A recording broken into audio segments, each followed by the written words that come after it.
do you think about Anarchadelphia? It sounds innovative. Sounds fun. Anarchadelphia. Yeah, well, if it works with the fusion of anarchy and Acapulco, this could work too, you know? Yeah. Who knows? Yeah, well, that's the idea. We kind of sort of, like, I like an Acapulco because it's like at the beginning of the year, everyone's all jacked and ready to, like, make a big year. All the seeds get planted and all the networks. And it's just like, I was wondering if we could, like, have, like, a harvest. Do you know what I mean? Yeah. At the end, to, like, harvest each year. All, like, once you plant the seed, then what's important is everybody goes home and spends that year. Yeah. You know what I mean? So we have this on the harvest moon. It's almost like I think it's its first year? Yeah. It'll be the first year this year. Good. That's good. Yeah, so the vision would be like a cycle. People come here and sort of like plant the seeds, learn a bunch of stuff, figure things out, and then maybe do some stuff over the year and then present what they did at Harvest Moon, rinse and repeat until we get absolute anarchy. Oh, yeah. Well, that sounds great. So that's a good plan. That's all we have to do to get anarchy is just hold a lot of conferences. Well, actually, it's kind of true. It's interesting, yeah. It's definitely about like access to information and stuff. Oh, yeah. All right, well, let's introduce you for those who don't know. Can you introduce yourself and what you do? Yeah, Jeffrey Tucker. Currently editorial director of the American Institute for Economic Research. So I've written, 9 books or something like that. And built a lot of web properties and done a lot of stuff like that. Awesome. Yeah. How did you meet Jeff and all that and get involved in this? Jeff, I have to think back. Jeff Berwick. I don't actually entirely remember where I met him. Maybe it was at a financial conference in Vancouver, maybe about 6 or 7 years ago. Yeah. And, kindred spirit in many ways. Mm-hmm. We have different ways of going about our work, but I think we line up intellectually very well.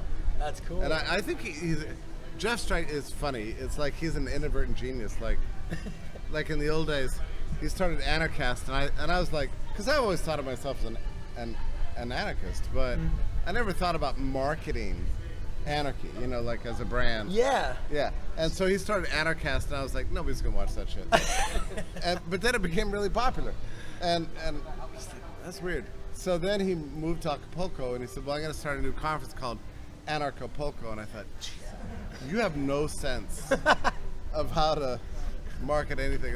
That's an unsayable word, and it doesn't mean anything, And next thing you know, the conference is blowing up. So, he's kind of interesting because he tends to get out there, in a way that shatters people's prevailing paradigms.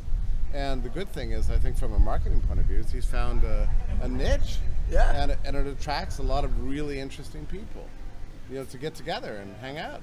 It's good. Yeah, from all different sectors of business and life. Like you have people. There's a family-oriented camp. There's people about health and wellness. There's crypto, and then there's the main stage, which is just overarching. So that's what's interesting to me because I have watched over the course of my career a big change in the way people have approached the topic of getting more free.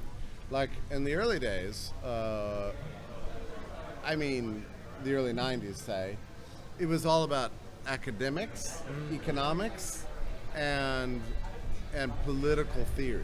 Yeah. And that was it. But there wasn't anything like a driving ambition that said, becoming freer is up to you.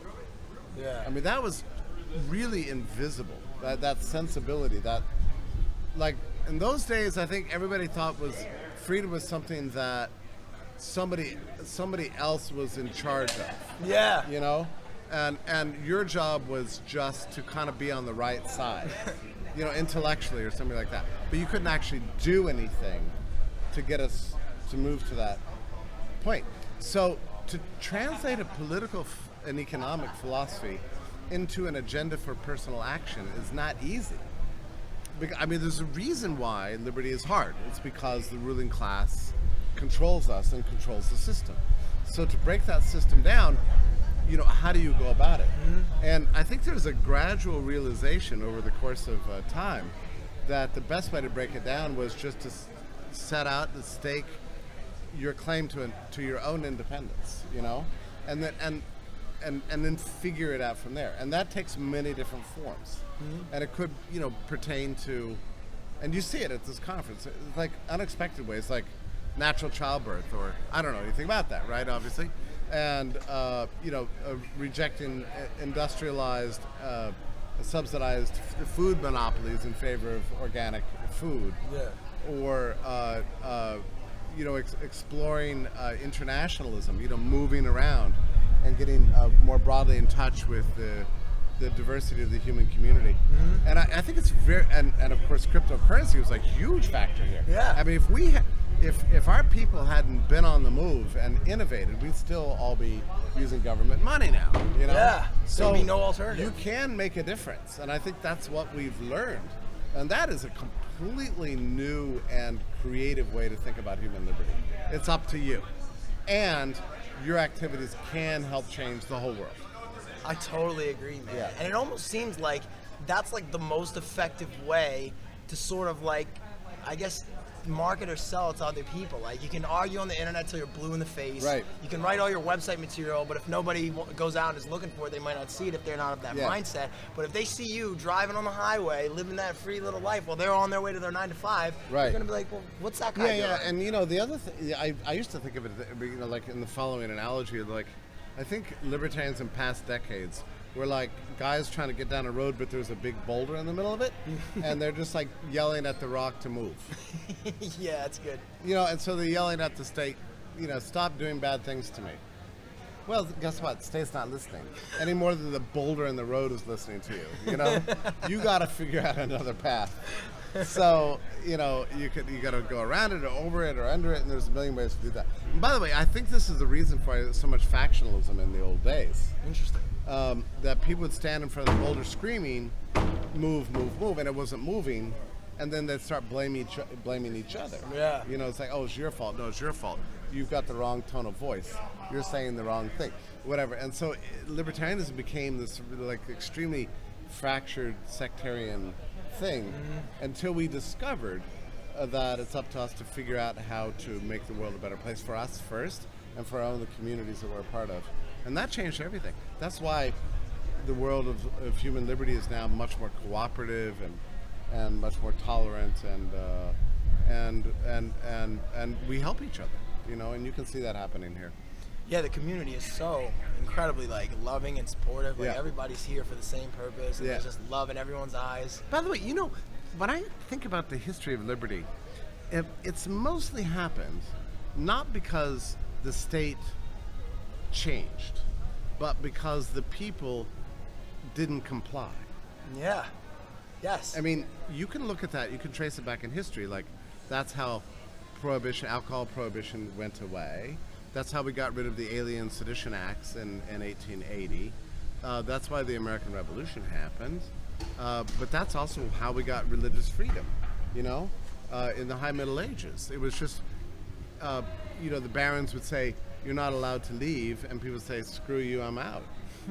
Yeah. And that's, like, freedom comes about because people are willing to behave as if they're free, and that constructs a new reality. Yes. And then eventually the powers that be acquiesce to this new reality. That's almost by necessity. I think that's always been true. Yeah. It's not just true now. I think it's always been the case. It's just that we're just now rediscovering this truth. Yeah, I agree. And then scale that up with what we're doing to crypto. That's essentially the idea, right? Yeah. To make them obsolete and to sort of like. Listen, I've been there since 2012 or whatever, and I've been writing about this stuff. Back in the old days, people would say you were insane. This is a Ponzi scheme, it's a racket, it's magic internet money. You can't, this is alchemy. You can't make money out of by typing on a keyboard, but then gradually it's gotten much more accepted because it's just better. Yeah. It's a better technology. I just read this morning, JP Morgan starting its own altcoin stablecoin. And this is from the guy, Diamond, whatever his name is, that just 2 years ago was denouncing his daughter for having a Bitcoin wallet. And I was like, oh shit, we gotta get one of these. Oh God, call up the guys, we gotta make one. Yeah. So reality bends to the way people behave in their lives. That's what changes everything. So it's up to us. Sorry, there's no other path. You gotta get up. up. Shout at that stone all day, but stone's not moving. You gotta figure out another way. Yep, exactly. So those of you at home, get up off the couch and do some shit to free yourself, and then watch the world free itself along with you. Jeffrey, thanks so much. Okay, man. it's my pleasure. It's been an incredible interview, bro. Yeah. I'll see you around. All right, very good. Have Thanks. a good one.